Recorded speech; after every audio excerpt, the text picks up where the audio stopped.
কখনো কি এমন হয়েছে তুমি কিছু ভাবছো আর ঠিক সেই জিনিসটাই ঘটে যাচ্ছে?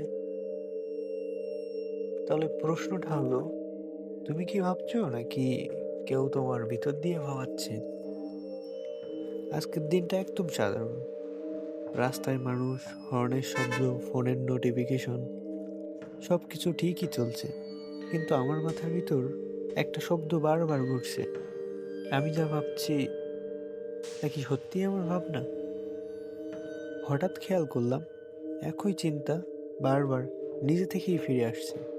আমি থামতে চাই, কিন্তু পারছি না।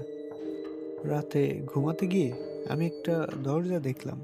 দরজাটা বাস্তব না, আবার স্বপ্নও না। দরজার উপরে লেখা, যদি ঢুকো আর আগের মতো থাকবে না। দরজা খুলতেই আমি নিজেকে দেখলাম, একই মুখ, একই চোখ। সে আমাকে বলল, আমি তুমি, আর তুমি আমি নও।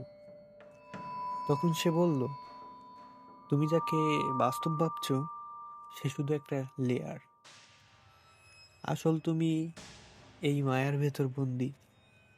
আমি চিৎকার করলাম, কিন্তু কোনো শব্দ বেরোলো না। হঠাৎ সব অন্ধকার। একটা কণ্ঠ শুধু বলল, এই ভিডিওটা কেউ বানাচ্ছে না, এই ভিডিওটাই তোমাকে বানাচ্ছে। এখন বলো তো, এই কথাগুলো কে ভাবছে, আমি নাকি তুমি?